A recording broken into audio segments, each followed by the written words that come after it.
모디파이드 힌지 조인트이고 시노비얼 조인트로 되어 있습니다. 파텔라는 우리 몸에서 이제 가장 큰 세사모이드 봉으로 되어 있고, 근육은 이제 익스텐서와 플렉서가 관여를 하겠고, 익스텐서에는 아티큘라리스 제너스, 쿼드리셉 피모리스, 렉터스 피모리스, 바스투스 레터럴리스, 메디알리스, 인터메디어스 등이 관여를 하겠습니다. 플렉서는 설토리어스, 바이셉 피모리스, 세미 텐디노시스, 세미 멤브레이너스, 게스트로크네미어스 등이 관여를 합니다.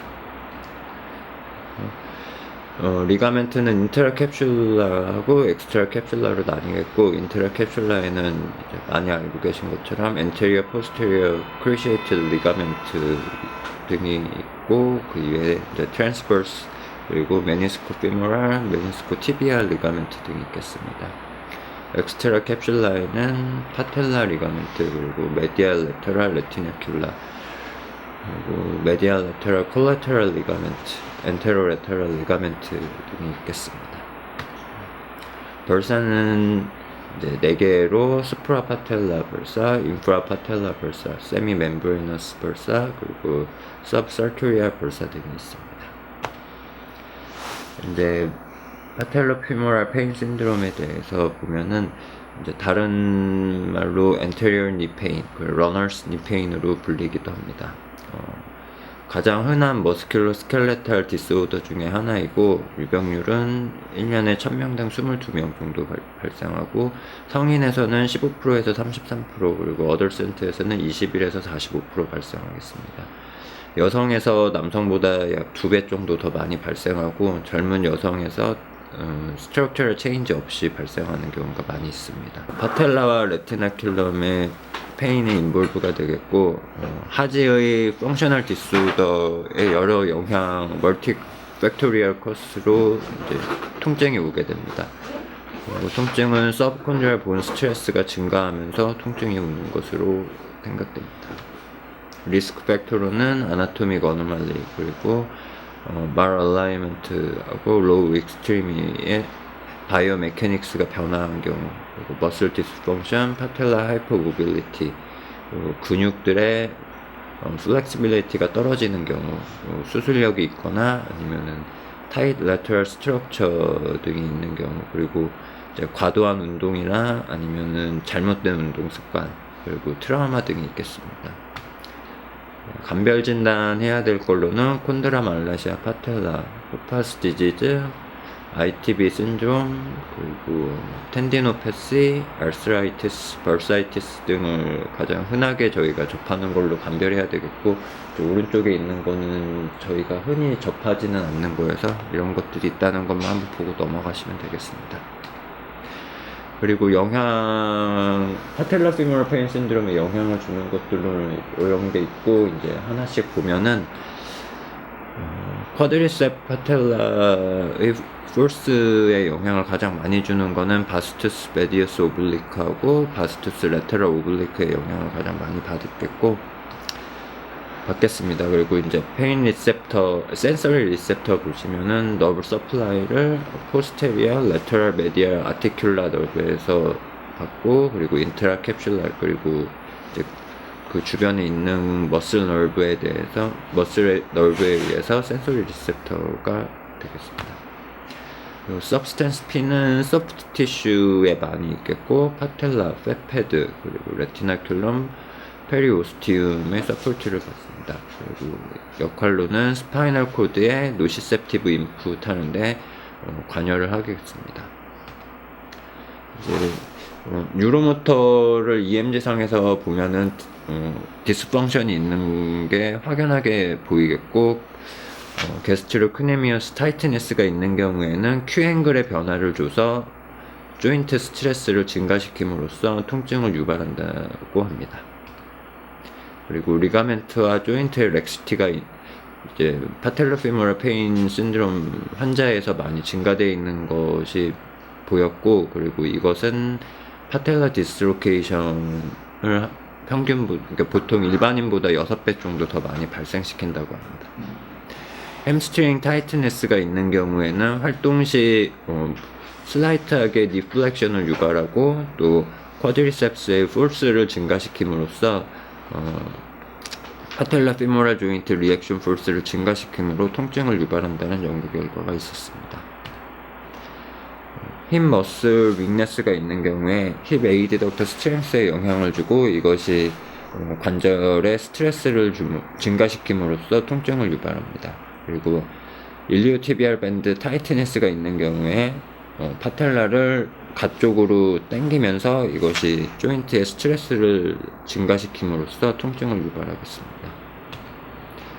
쿼드리셉스 앵글, Q 앵글 같은 경우에는 이제 콘택트 로케이션이라든지 프레셔의 변화를 줌으로써 관절에 과도한 스트레스를 줌으로 인해서 통증을 유발하겠고, 쿼드리셉 타이트니스가 있는 경우에는 쿼드리셉 머슬의 플렉시빌리티를 떨어뜨림으로써 이 또한 이제 관절에 영향을 과한 스트레스를 줌으로써 통증을 유발합니다.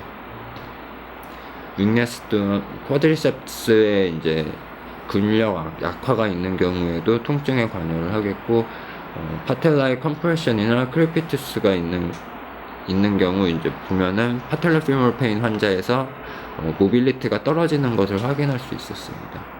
그리고 파텔라 틸팅이 있는 경우에도 파텔라 틸팅도 이제 파텔라 피모럴 페인 신드롬이 있는 환자들에서 양성 반응을 보였습니다. 그래서 진찰을 할 때는 환자들이 걷는 걸음걸이를 옵저베이션 해보고, 그리고 파텔라의 다이나믹 트래킹을 관찰하고, 그리고 메디알과 레터럴 파텔라 포스의 임밸런스가 있는지 확인해 봐야 되겠습니다. 그리고 얼라이먼트 또한 확인해 봐야 되겠고, 팔페이션, 그리고 레인지 오브 모션, 그리고 이미지로 엑스레이와 MRI 등을 시행해 볼 수 있겠습니다.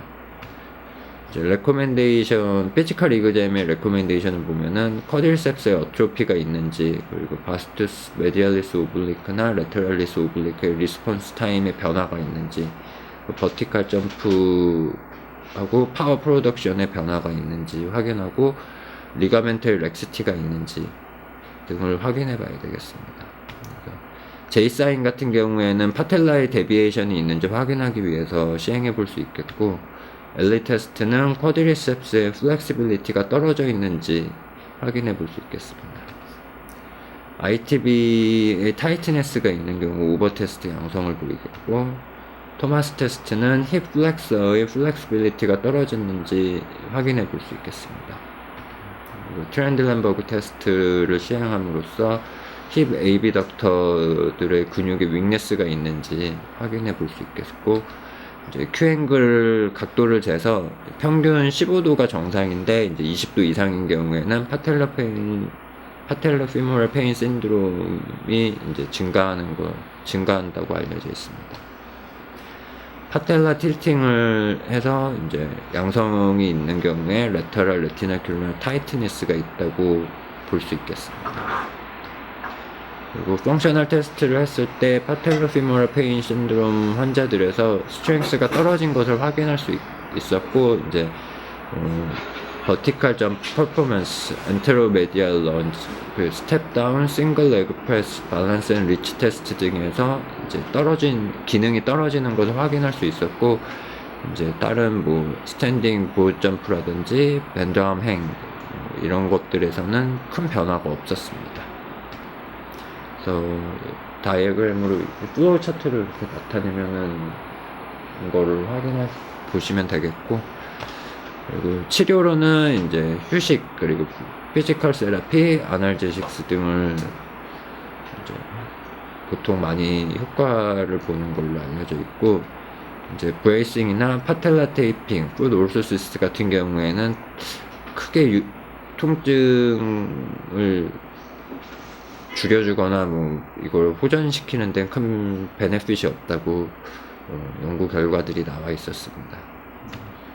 그래서 엑서사이즈는 다이나믹 웜업, 그리고 스트레칭, 그리고 파워 엑서사이즈, 멀티 조인트의 강화, 그리고 햄스트링, 쿼드리셉, 힙 에이비덕터나 에이디덕터 등의 강화 등을 하는 운동들을 이제 시행해 볼 수 있겠습니다. 그래서 수술은 재활치료를 6개월에서 12개월 동안 하였음에도 큰 변화가 없거나 통증이 계속되는 경우에 수술을 고려해 볼 수 있겠고, 이제 레티나큘럼의 릴리즈, 그리고 아티큘라 카틸리지 프로시저, 그리고 이제 프록시말과 디스탈 얼라이먼트를 새로 맞추는 것들을 수술을 고려해 볼 수 있겠습니다. 예후는 하이퍼 모빌리티 파텔라, 그리고 올드에이지, 바이레트럴 심텀, 그리고 파텔라 페인, 크리피테이션이 있는 경우에는 예후가 좋지 않았습니다. 파텔라 페인 신드롬이, 그러니까 니 조인트, 이제 중요한 거는 니 조인트 자체엔 메니스커스에 쉽게 하면 널셉터가 없기 때문에 실제로 많은 니 조인트의 OA하고 컴바인된 파텔라 페모랄 페인이 주가 되는데 이게 미싱 되고 있어서 실제로 치료해야 될 것은 파텔라 페모랄에 대한 것들이 더 우선이 돼야 되는데 거기는 내비두고 니 조인트에 포커싱을 해서 치료를 하고 있다, 메니스커스에. 그 다음에 이제 파텔라 페모랄 페인이 일어날 수 있는 아까 말했던 여러 가지 힙 조인트나 가스트로네미스 타이티니스와 관련된 사항을 얘기하고요.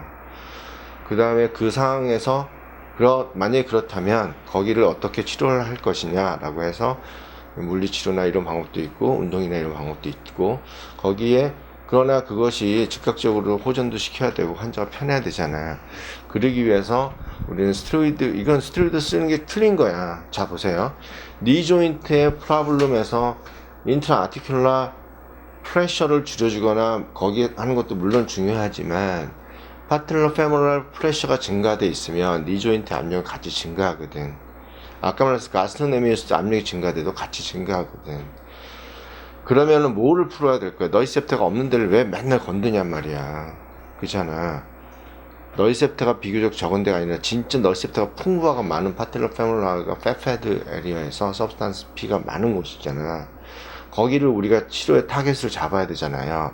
근데 그걸 직접 건드리는 게 아니라 주위의 것을 어떤 식으로 가스트로네미우스를 자극을 줘서 릴리즈를 하거나 힙 조인트 머슬을 어떤 식으로 릴리즈를 하거나 일리오티빌 밴드를 릴리즈해서 이걸 어떻게 좋아지게 할 것이냐라는 거기에 핵심을 두고 이러이러한 피지컬을 해서 우리가